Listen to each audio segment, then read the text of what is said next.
Bonjour à tous, ici Sorox, on se retrouve aujourd'hui pour une vidéo sur une deck profile d'un deck runique Generator avec lequel j'ai récemment atteint la première place d'un de mes locals, un local de 24 joueurs avec de très très gros joueurs de Yugi, notamment Gabriel Soucy qui nous a fait l'honneur d'être présent, donc voilà, ça fait plusieurs mois que je me bute un peu sur ce deck, donc content de voir de faire un petit peu de résultats, donc je vais vous présenter ça aujourd'hui. Donc pour ceux qui connaissent pas le deck Generator, ça va être un deck composé de monstres de niveau 9 qui sont tous de types et d'attributs différents et qui vont, grâce à un terrain, invoquer des jetons avec lesquels ils vont interagir pour trigger des effets. C'est super sympa, et depuis Dune, cet archétype là est jouable avec Runic, grâce à un Runic qui est sorti justement dans cette extension là, qui fait que ce tout est jouable et c'est vraiment super cool, donc je vous présente ça tout de suite. On va commencer du coup par le main deck. Alors, on va commencer du coup par l'engine Generator, donc on va jouer évidemment 3 Vala, on va jouer 3 Loptre, ensuite un Har, une Mardel, une Ella, un Utgarda et évidemment 3 fois le terrain. Donc on a ici ces ratios, donc 3 Vala parce que Vala ça va être un de vos meilleurs starters dans le deck. Vous allez pouvoir l'invoquer depuis votre cimetière ou votre main en discardant une carte Generator, et si elle est invoquée spécialement, vous allez pouvoir spé un Generator depuis votre cimetière ou votre main sans cibler. Donc voilà, c'est votre main starter.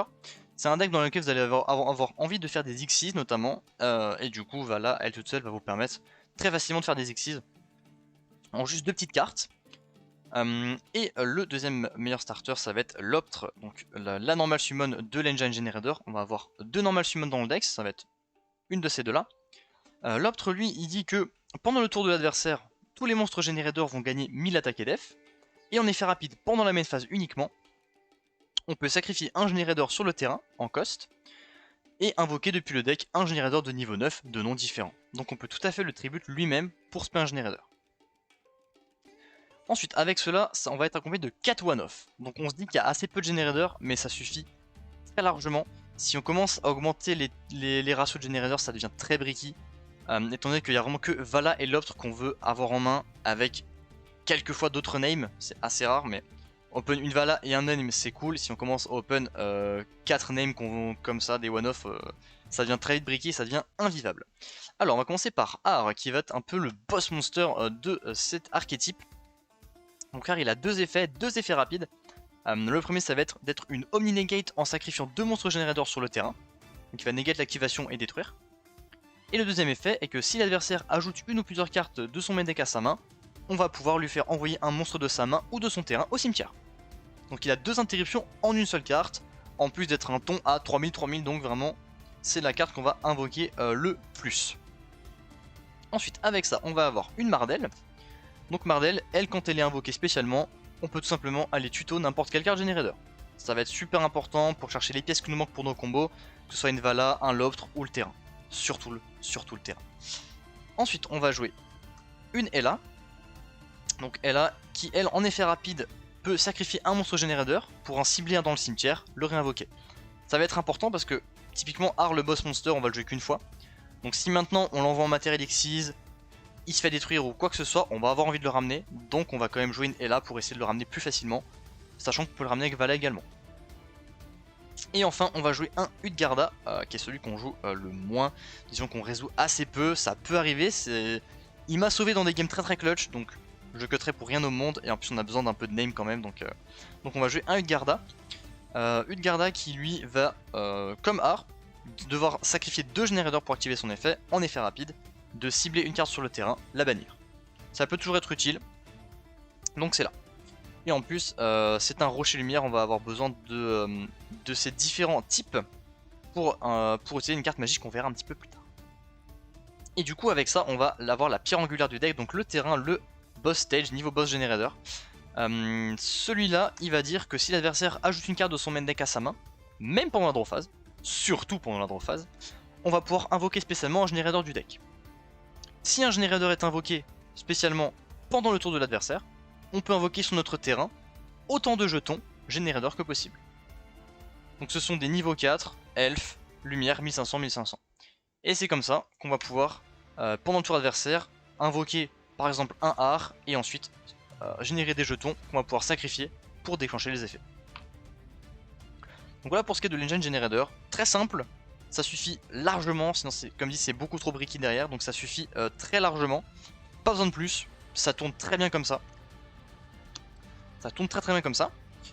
Ensuite avec ça je vais jouer un package Elf, donc qui va être composé de 3 Diviners, 2 Trias et une Lutine DD. Alors c'est un package qui fait un petit peu débat par moment, certains trouvent que c'est pas utile. Moi je le garde parce qu'il m'a quand même aidé dans énormément de games à passer à travers des interruptions, à travers des boards. Donc Diviner, quand elle est dans Mousepay, on va pouvoir foolish un elfe depuis deck ou extra deck, et elle va gagner un niveau égal au monstre qu'on a foolish. Cette montée de niveau, on s'en fiche complètement. Le seul intérêt de Diviner, ça va être le foolish en lui-même, pas le gain de niveau. Et quand elle est tribute, elle va pouvoir spé depuis main ou deck un elfe de max niveau 2. Et on va voir juste avec les 2 cartes qui sont là, à quoi ça va nous servir. C'est surtout cet effet qui nous intéresse. Ensuite on va jouer 2 Trias, Trias Hierarchia. Pour ceux qui ne connaissent pas cette carte là, très fort dans le deck, elle est assez surprenante surtout. Quand on l'open en main de départ, c'est une carte qui surprend vachement. Donc en effet rapide pendant la main phase, on peut sacrifier maximum 3 elfes depuis le terrain pour le spé. Si on en sacrifie un, juste on le spé. Si on en sacrifie 2, on peut le spé, détruire une carte de l'adversaire sans cibler. Et si on en sacrifie 3, on le spé, on détruit une carte sans cibler et on pioche 2 cartes. Donc vachement bien. Donc très super intéressant. Parce que pour rappel, les tokens générateurs sont des elfes. Donc on peut complètement en générer plein pendant le tour adversaire. Pendant le tour de l'adversaire, déclarer un trias depuis le cimetière ou la main, tribute 3 tokens, le spé, PT1, draw 2. Donc super fort, et en plus c'est un niveau 9, donc qui nous servira pour tous nos plays avec nos exils. Donc super fort. Et avec ça on va jouer une petite one-off qui est juste ici, la Lutine DD, qui est un synthoniseur niveau 1, c'est surtout pour ça qu'on va la jouer. Et elle peut aussi se spé depuis la main en bannissant un monstre de notre terrain, ça se déclare pas, donc c'est toujours sympa. Et le monstre banni revient à la standby, prochaine standby. Donc ça va être utile pour nous faire, avec ce package là, on va pouvoir faire un one card combo Baron, que je vous montrerai juste après. Et du coup, la Diviner, elle va nous servir non seulement à Foolish Trias pour le one card combo Baron, mais également, pour rappel, Vala est une elfe, et l'autre est un elfe. Donc ça peut être 2 autres targets s'il nous manque une pièce de combo, notamment Vala qu'on va pouvoir Foolish, envoyer au cimetière, et ensuite on va pouvoir déclarer son effet, on discard un générateur, on l'aspect, et on peut commencer à faire des combos. Donc voilà, package Diviner qui permet d'avoir une autre normal summon que d'avoir juste l'optre, et d'open vachement plus de play et de combo, donc super intéressant. Trias, autre effet intéressant de Trias, ça va être que vu qu'il va tribute en cost, en effet rapide, bah typiquement un effet comme l'effet de Vala, si on va déclarer une Vala qu'on va se prendre impermanence dessus, bah on va pouvoir chain Trias, cost notre Vala et l'effet va quand même passer. Ou alors plus tard avec Ugin, typiquement avec Ugin pour éviter des imperms, des veilers, on verra ça juste après. On va pour ce petit package, je vous montrerai la combo juste après. Ensuite, on va passer sur l'engine runique. Donc on va être sur des ratios très classiques de runique, donc on va prendre 3 types, 3 Flashing Fire, 3 Freezing Curse, 3 Destruction, un Slumber et une Fontaine. Donc ce qui est important de savoir avec ce deck, c'est que ce n'est pas un deck, c'est pas une variante de runique avec Generator, c'est une variante de Generator avec runique. Donc notre engine principal c'est vraiment Generator qui va être supporté par runique, et on va voir comment. Déjà parce que Runic c'est un engine qui est quand même très solide et qui est très consistant, des interruptions de la draw, donc très classique comme ratio, 3 types pour tuto, 3 Flashing Fire pour gérer les monstres invoque SP, 3 Freezing Curse pour les negate les effets, destruction pour les MP, un Slumber vu que c'est la seule runique qu'on peut jouer pendant notre premier tour, sans qu'on ait besoin d'avoir de monstres adverses, et du coup on ne joue qu'une fontaine, étant donné que c'est le terrain générateur qu'on va prioriser, on a besoin que d'une seule fontaine. En général on va juste l'utiliser sur notre premier tour pour faire des runiques, invoquer des bodies, faire des interruptions, reshuffle, draw, et ensuite on mettra le terrain générateur. C'est vraiment juste pour aider l'engine générateur à démarrer. Donc on a vraiment pas besoin de plus. Voilà, on a ces 14 spots. Ça suffit largement. Pas besoin de plus, de toute façon on n'a pas la place vraiment dans le deck, donc pas besoin de plus, ça tourne très bien comme ça. Voilà. Ensuite, avec ça, on va jouer une carte magie qui est extrêmement importante, qui est peut-être une des meilleures cartes à open dans le deck, qui va être Monstruosité de l'héritage du monde. Donc c'est une quick spell. Il y a 2 effets. Le premier, ça va être qu'on va pouvoir l'activer, spé un niveau 9 depuis notre main. Et le deuxième effet, le plus important, on va cibler un monstre de niveau 9 qu'on contrôle, et invoquer spécialement depuis le deck 2 monstres de niveau 9, qui ont un type et un attribut différent du monstre qu'on a target. Donc typiquement, si je target une Vala, je vais pouvoir spé un Utgarda et une Ella. Elle est elfe feu, donc je peux spé un rocher lumière et zombie ténèbres. Par contre, je ne peux pas par exemple spé un Trias, étant donné qu'ils ont elfe en commun. Sachant que les monstres invoqués par cet effet, ils ont toujours leurs effets, juste ils peuvent pas attaquer pendant ce tour, et ils sont détruits à la end phase. Sauf que ces monstres là, quand on va les invoquer comme ça, ils vont à 99% du temps partir dans une Xyz, donc c'est vraiment pas un problème. Donc vraiment, c'est une des meilleures cartes à open.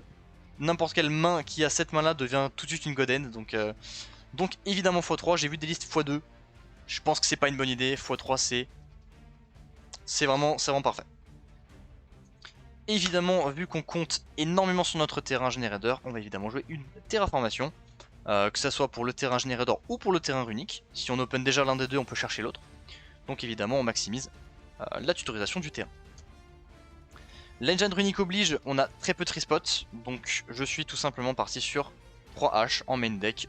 Ça aurait pu être autre chose, mais elle m'a beaucoup trop carré tout au long du tournoi, donc dès que je l'open, ça a été une interruption qui a fait extrêmement mal à l'adversaire et qui m'a permis de comeback, donc pour rien au monde je cutterai H, donc voilà, juste 3 free spots. C'est un peu le défaut de notre engine. Ensuite on va passer à l'extra deck. Alors l'extra deck, on va jouer 2 Leviathan et 2 Jormungandr. Alors, Leviathan est votre meilleure carte dans le deck. Votre meilleure carte d'extra, votre meilleure carte tout court, c'est une carte de fou furieux. Donc pour ceux qui ne la connaissent pas, donc X69 évidemment pour être avec les générateurs. Qui va dire que tous les monstres de l'adversaire vont perdre 1000 attaques et def, comme ça, gratos. Et elle a un effet rapide, n'importe quand, de se tribute en cost pour spé de l'extra deck un générateur et lui attacher des matériels depuis n'importe quel terrain au cimetière, égaux nombre de matériels que elle avait. Ça a de 1 comme ça, mais c'est broken. Et du coup, avec cet effet, on va invoquer Jormungandr, qui lui dit qu'il gagne 1000 attaques et def pour chaque matériel qu'il va avoir en dessous. Et en effet rapide, on peut détacher un matériel pour que les deux joueurs piochent une carte et lui attachent une carte depuis main au terrain. Donc ça pareil, ça semble pas fou comme effet, mais vous allez voir qu'on peut faire vraiment des choses vraiment sympas avec ça. Donc pour revenir sur Leviathan, donc la seule target qu'on va pouvoir invoquer ça va être Jormungandr. Mais typiquement si on fait une Leviathan qui a 2 matériels, on dit n'importe quand effet rapide, je déclare, je coste, donc on l'envoie au cimetière, notre coup ça va être de l'envoyer au cimetière. Et si ça passe, si l'effet se résout, il n'y a plus de réponse possible, on invoque et on attache 2 cartes depuis n'importe où. Si maintenant par exemple je suis contre un D-Link au hasard, il y a Branded Regain, ou même pas, il y a Lubellion, il y a un Lubellion dans le cimetière et il y a Regain sur le terrain, bah on prend Regain, on prend Lubellion, on attache. Voilà, ou s'il y a des cartes face cachée, des sets, on peut les prendre aussi, il n'y a aucun problème. On prend n'importe quoi dans le terrain cimetière, c'est absolument broken.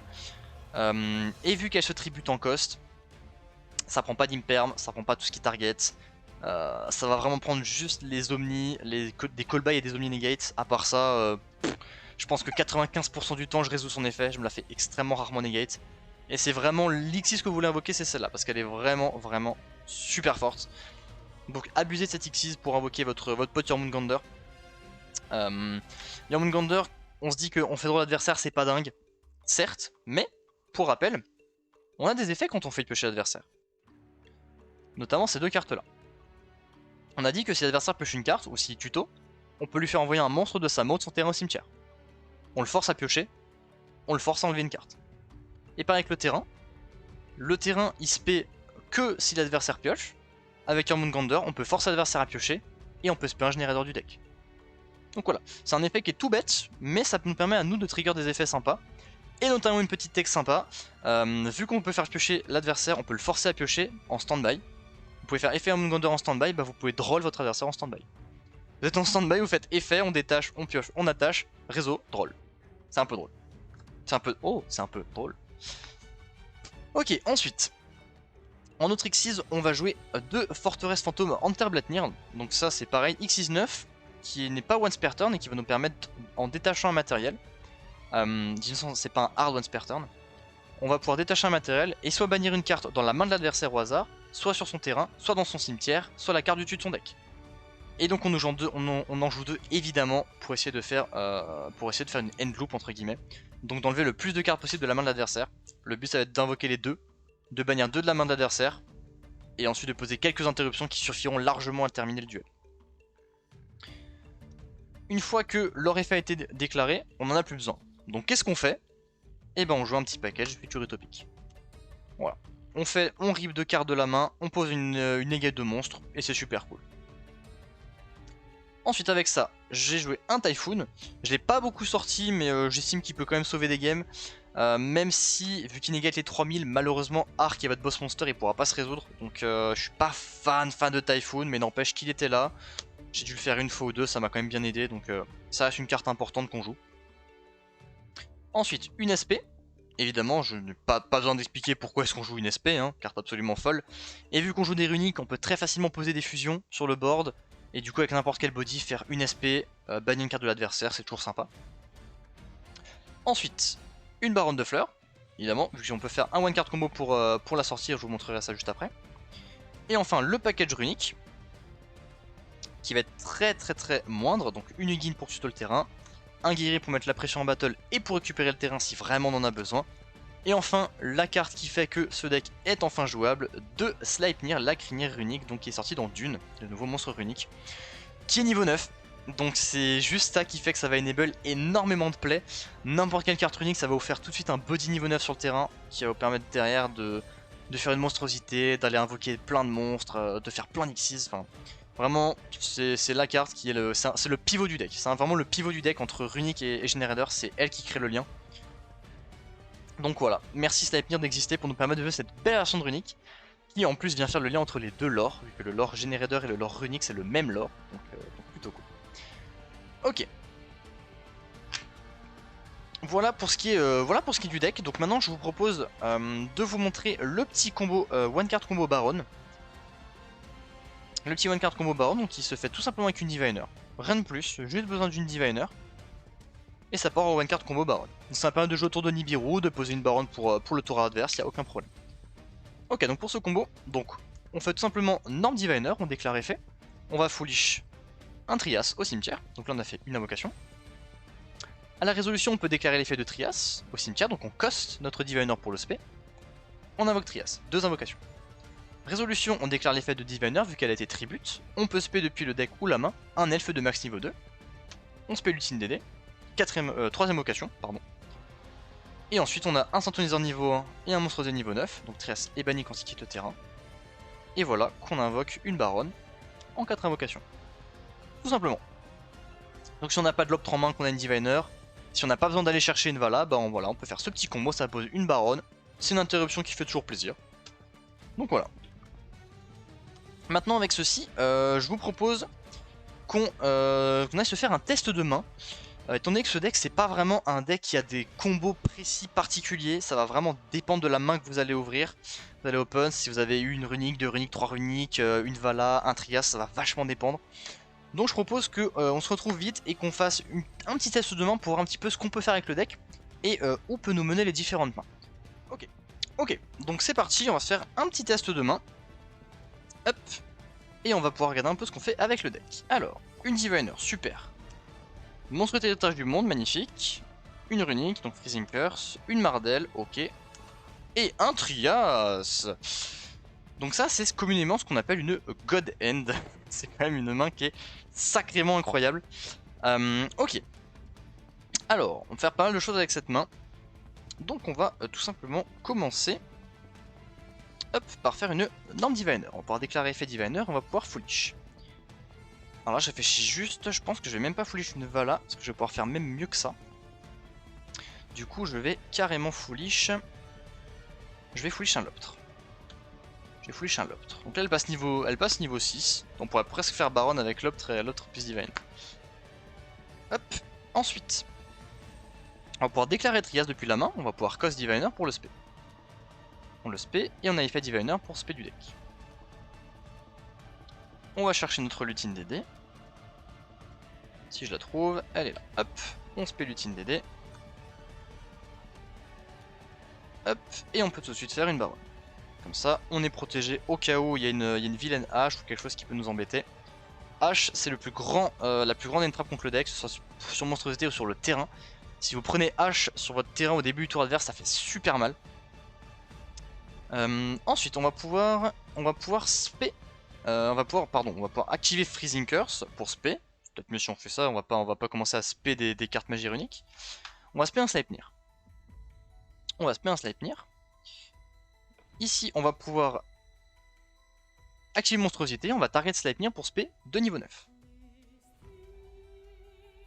On va spé une Vala, et on va spé un Har. Donc on a target un bête lumière, donc on peut spé elfe feu, magicien ténèbres, c'est tout bon. Voilà. Du coup, nouvelle chaîne, on va pouvoir déclarer l'effet de Vala pour spé depuis cimetière ou main un générateur. Hop, on peut spé notre Mardel, et on peut déclarer l'effet Mardel pour aller tutoriser. Et on va tuto évidemment le terrain. Voilà. Une fois qu'on est là, une fois qu'on a fait ça, on va pouvoir... Alors, on peut faire ça comme ça. Oui. On va activer le terrain dans tous les cas. Et ensuite, on va commencer à faire des exis. Donc là, plusieurs solutions. On pourrait faire un Jormungandr, faire son effet pour piocher, attacher. On pourrait spé ensuite depuis le deck avec le terrain, mais c'est pas nécessaire. Là, je pense que le plus simple, c'est de juste poser 2 forteresses fantômes en terre Blatnir. On détache un, on bannit une carte de la main. On détache un, on bannit une carte de la main. Et derrière, on place juste un futur Draco utopique. Donc il a plus que 3 cartes en main. Et on peut terminer notre tour là-dessus. On peut terminer notre tour là-dessus. On a 2 interruptions ici. On n'a plus de cartes en main, certes. On a 2 interruptions. On va pouvoir dire end phase. Donc draw phase de l'adversaire. Pendant le tour de l'adversaire, on va pouvoir dire effet terrain pour spé. Donc on va spé du deck. En position de défense toujours. On va spé une Ella. Ensuite en résolution, on déclare effet terrain pour poser les tokens. Hop, si je les retrouve, ils sont là. Donc on pose 3 tokens. On spé toujours autant que possible. Et en résolution, si l'adversaire n'a rien, on va déclarer effet Ella. On va cost un token. Et on va cibler Har dans le cimetière pour le reborn. Et voilà, on a maintenant notre Har. On a 2 tokens encore pour trigger l'effet de Har. Donc on a une mini-gate, 2 zones mini-gate, une negate de monstre. Et si tuto, en plus, on peut encore lui faire perdre une carte.